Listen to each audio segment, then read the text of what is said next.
समुद्र प्रदक्षिणा के लिए यूज किए जा रहे वेसल का क्या नाम है? तो समुद्र प्रदक्षिणा के लिए जो वेसल यूज किया जा रहा है उसका नाम है इंडियन आर्मी सेलिंग वेसल त्रिवेणी या IASV त्रिवेणी। समुद्र प्रदक्षिणा क्या है? तो समुद्र प्रदक्षिणा जो है ये दुनिया का पहला ट्राई सर्विस ऑल विमेन मतलब तीनों सेनाओं की सिर्फ महिलाओं द्वारा चलाया गया सरकम नेविगेशन एक्सपेडिशन होगा, जिसको फ्लैग ऑफ किया गया है 12 सितंबर 2025 को union defence minister Rajnath Singh ji द्वारा। कहां से फ्लैग ऑफ किया गया है? तो gateway of India Mumbai Maharashtra से इसको फ्लैग ऑफ किया गया है। क्या नाम है इसका? समुद्र प्रदक्षिणा। इसमें कौन सा वेसल यूज होगा? तो इंडियन आर्मी सेलिंग वेसल त्रिवेणी। याद रखिएगा त्रिवेणी बहुत इंपॉर्टेंट नाम है जो कि समुद्र प्रदक्षिणा में एक वेसल होगा। टाइम पीरियड क्या है समुद्र प्रदक्षिणा का? तो 9 महीने का टाइम पीरियड है। सितंबर 2025 से मई 2026 तक जो है ये टाइम पीरियड है समुद्र प्रदक्षिणा का, जो कि दुनिया का पहला tri service all women circumnavigation expedition है। क्रू की बात करें तो इसमें 10 विमेन ऑफिसर्स हैं। 5 जो है इंडियन आर्मी से हैं, 4 इंडियन एयरफोर्स से हैं और एक जो है इंडियन नेवी से हैं। अब इनकी लीडर कौन है? इस क्रू की लीडर कौन है? तो लेफ्टिनेंट कर्नल अनुजा वारूदकर जी जो है समुद्र प्रदक्षिणा की लीडर है। बहुत इंपॉर्टेंट है, बहुत ज्यादा फैक्चुअल चीजें इसमें आपको ध्यान में रखनी है। कहां कहां जाएगा समुद्र प्रदक्षिणा? तो पोर्ट ऑफ कॉल से शुरुआत होगी ऑस्ट्रेलिया के फ्रीमैंटल से, फिर लिलिटन न्यूजीलैंड में आएगा, पोर्ट स्टैनली कनाडा में और केप टाउन साउथ अफ्रीका की विजिट होगी ये समुद्र प्रदक्षिणा के अंतर्गत। रूट के हाइलाइट्स देखें तो ये क्रॉस करेगा सारे लॉन्जिट्यूड्स को, इक्वेटर को 2 बार क्रॉस करेगी समुद्र प्रदक्षिणा की जो एक्सरसाइज है, और 3 ग्रेट केप्स को कवर करेगी। कौन कौन से केप्स हैं? केप लुइन जो कि ऑस्ट्रेलिया में है, केप हॉर्न जो कि साउथ अमेरिका में है और साउथ अफ्रीका का केप ऑफ गुड होप को कवर किया जाएगा समुद्र प्रदक्षिणा के अंतर्गत।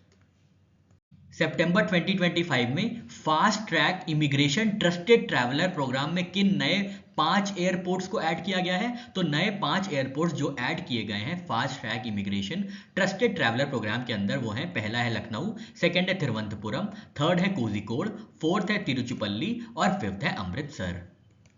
12 सितंबर 2025 को fast track immigration trusted traveller programme को एक्सपैंड किया गया है और इसमें 5 नए एयरपोर्ट्स को जोड़ा गया है और इसको लॉन्च किया गया है यूनियन होम मिनिस्टर जी द्वारा। कौन कौन से नए एयरपोर्ट्स हैं? तो हमने देखा यूपी का लखनऊ है, केरला का तिरुवनंतपुरम है, केरला का ही कोझिकोड है, तमिलनाडु का तिरुचिपल्ली है और पंजाब का अमृतसर है, जिसको ऐड किया गया है fast track immigration trusted traveller programme में। टोटल एयरपोर्ट्स कितने हो गए हैं इस प्रोग्राम के अंतर्गत? तो 13 हो गए हैं। ये 5 नए जो हमने देखे और 8 एग्जिस्टिंग, ठीक है, 8 जो हैं वो हम अभी देखेंगे आगे। फर्स्ट कहां पे लॉन्च किया गया था fast track immigration trusted traveller programme? तो IGI airport, Indira Gandhi airport नई दिल्ली में जुलाई 2024 को लॉन्च किया गया था। बेनिफिशियरीज कौन कौन है? तो इंडियन नेशनल्स को इसको लाभ मिलेगा और OCI कार्ड होल्डर जो है ओवरसीज सिटीजन ऑफ इंडिया उनको ये लाभ देगा। इमिग्रेशन टाइम बहुत कम हो जाता है इसमें, जस्ट 30 सेकेंड, ठीक है। अदर एयरपोर्ट्स कौन कौन से हैं? तो मुंबई के एयरपोर्ट, चेन्नई, कोलकाता, बैंगलोर, हैदराबाद, कोची और अहमदाबाद, ये 8 पोर्ट ऑलरेडी एग्जिस्टिंग थे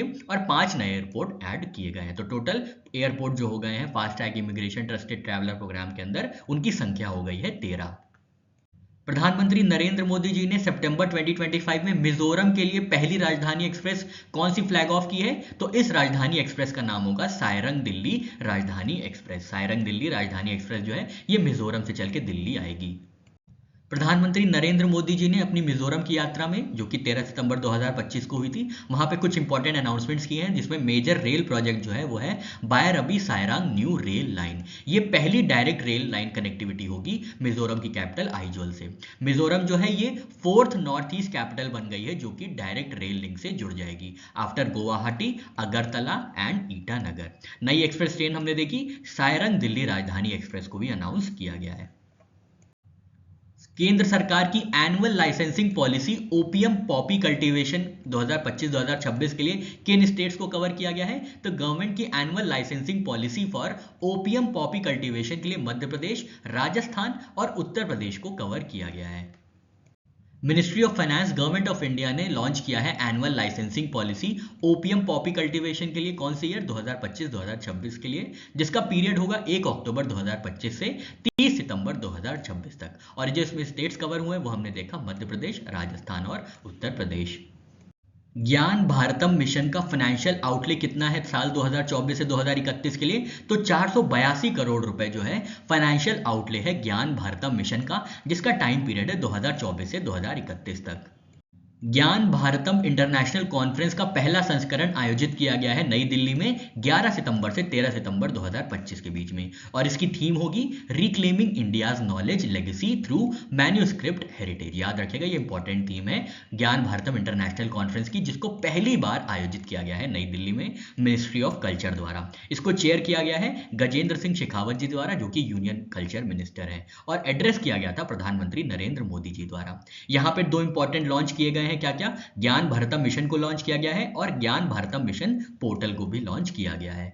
ज्ञान भारतम मिशन का ऑब्जेक्टिव क्या है? तो प्रिजर्व करना, डिजिटाइज करना और प्रमोट करना जो ओरिजिनल मैन्यूस्क्रिप्ट्स हैं, आइडेंटिफाई और रजिस्टर करना मैन्यूस्क्रिप्ट्स को, नेशनल डिजिटल रिपोजिटरी को डेवलप करना डिजिटल टूल्स, कस्टोडियंस को इनकरेज करना और इंटरनेशनल कोलैबोरेशंस को बढ़ाना। तो ये कुछ इंपॉर्टेंट ऑब्जेक्टिव्स हुए ज्ञान भारतम मिशन के। फाइनेंशियल आउटले कितना है हमने देखा, 482 करोड़ का 2024 से 2031 के लिए, और फिस्कल ईयर 2026 के लिए कितना आउटले दिया गया है? तो 60 करोड़ का आउटले दिया गया। ठीक है, तो टोटल आउटले 482 करोड़ है, जिसमें से 60 करोड़ दिया गया है फिस्कल ईयर 26 के लिए। फाउंडेशन क्या है ज्ञान भारतम मिशन की? तो national mission for manuscripts launch किया गया था 2003 में, जिसके अंतर्गत इसको बढ़ाया गया है। डिजिटाइजेशन प्रोग्रेस क्या है? तो लगभग 44 लाख मैन्यूस्क्रिप्ट्स को ऑलरेडी डिजिटाइज कर दिया गया है कृति संपदा रिपोजिटरी में। मेघालय के चीफ मिनिस्टर डीडी लापांग जी कितनी बार चीफ मिनिस्टर रहे हैं मेघालय में? तो 5 बार ये मेघालय के चीफ मिनिस्टर रहे हैं, और इनका हाल में ही निधन हो गया है। तो आपको याद रखना है, डीडी लापांग जो है मेघालय के चीफ मिनिस्टर थे, और ये 5 बार चीफ मिनिस्टर रहे हैं मेघालय के। इंस्पायर अवार्ड 2025 में किस डिस्ट्रिक्ट ने टॉप किया है highest number of student innovations को सबमिट करने के लिए? तो ये डिस्ट्रिक्ट है मुजफ्फरपुर बिहार का, जहां से 7403 आइडियाज को सबमिट किया गया है इंस्पायर अवार्ड 2025 के लिए। ठीक है, तो ये डिस्ट्रिक्ट है मुजफ्फरपुर बिहार की। इंस्पायर अवार्ड मानक 2025 ऑर्गेनाइज किया जाता है department of science and technology government of India द्वारा, जिसके अंतर्गत इनोवेशन को प्रमोट किया जाता है क्लास 6 से क्लास 10 के बच्चों के बीच में। ठीक है, तो ये आपको याद रखना है कैटेगरी, क्लास 6 से क्लास 10 के बच्चों के बीच में इनोवेशन को प्रमोट करने के लिए इंस्पायर अवार्ड को इंस्टॉल किया गया है। अब इसमें टॉप रैंकिंग डिस्ट्रिक्ट जो है वो है मुजफ्फरपुर बिहार की, जहां से 7403 बच्चों ने अपना आइडियाज भेजे हैं, इनोवेटिव आइडियाज भेजे हैं। सेकेंड पोजीशन पे है बेंगलुरु अर्बन, कर्नाटका का जिला है, जहां से 7306 बच्चों ने ये अपने आइडियाज भेजे हैं इंस्पायर अवार्ड मानक 2025 के लिए। ठीक है, तो ये आपको याद रखना है, open to students of class 6 to 10। 15 सितंबर 2025 को किसको अपॉइंट किया गया है वर्ल्ड बैंक के vice president for East Asian Pacific के चेयर पे? तो ये हैं कार्लोस फेलिप जारामिलो, जिनको अपॉइंट किया गया है as vice president East Asian Pacific region के लिए, जिसका हेडक्वार्टर्स है सिंगापुर में। 2025 में आई किताब दपन टेल्स फ्रॉम कश्मीर कॉन्फ्लिक्ट के ऑथर कौन है? तो ये हैं इप्सिता चक्रवर्ती जी, जिन्होंने लिखी है दपन टेल्स फ्रॉम कश्मीर कॉन्फ्लिक्ट। ठीक है, इंपॉर्टेंट बुक है, याद रखिएगा।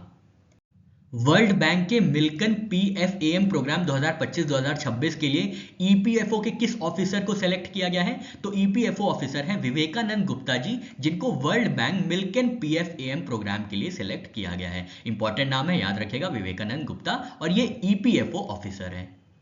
तो भारत के पहले EPFO ऑफिसर होंगे विवेकानंद गुप्ता जी, जिनको सेलेक्ट किया गया है वर्ल्ड बैंक मिल्कन PFAM प्रोग्राम साल 2025-2026 के लिए। ठीक है, तो ये रीजनल प्रोविडेंट फंड कमिश्नर है EPFO में, जिनको सेलेक्ट किया गया है कौन से प्रोग्राम के लिए? Public financial asset management programme के लिए, जिसको ऑर्गेनाइज किया जाता है वर्ल्ड बैंक और मिल्कन इंस्टीट्यूट द्वारा। ये पहले EPFO ऑफिसर होंगे इंडिया से जो कि ज्वाइन करेंगे इस ग्लोबल फाइनेंशियल कोहर्ट को। किन दो कंट्रीज ने यूनाइटेड नेशन जनरल असेंबली में 2 स्टेट सोल्यूशन पैलेस्टाइन के लिए प्रपोज किया है? तो 2 स्टेट सोल्यूशन पैलेस्टाइन के लिए प्रपोज किया गया है फ्रांस और सऊदी अरेबिया द्वारा, और इस डिक्लेरेशन का नाम है न्यूयॉर्क डिक्लेरेशन, जिसको अडॉप्ट किया गया है 12 सितंबर 2025 को। इंडिया का स्टैंड क्या रहा है? तो इंडिया ने भी सपोर्ट किया है इस न्यूयॉर्क डिक्लेरेशन को, जिसको प्रपोज किया गया है फ्रांस और सऊदी अरेबिया द्वारा। यूएस की क्या पोजीशन रही है? तो यूएस ने इसको अपोज किया है। ठीक है, तो ध्यान रखना है, न्यूयॉर्क डिक्लेरेशन नाम तो है, लेकिन इसमें यूएस जो है सपोर्ट नहीं किया है, और ना ही यूएस ने इसको प्रपोज किया है।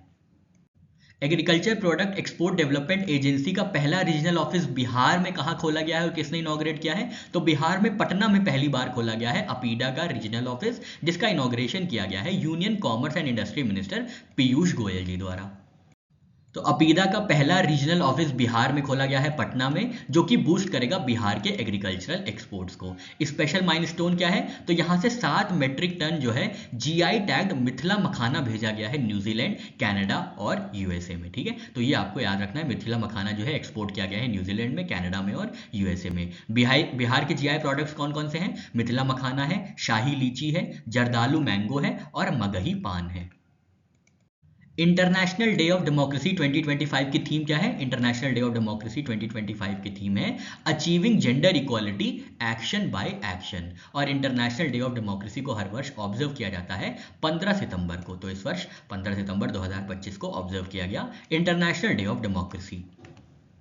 89th general meeting international electrotechnical commission की कहां पे आयोजित की गई है? तो ये आयोजित की गई थी 15 से 19 सितंबर के बीच में नई दिल्ली में, और इसको ऑर्गेनाइज किया गया था ब्यूरो ऑफ इंडियन स्टैंडर्ड्स द्वारा। 89th general meeting international electrotechnical commission की।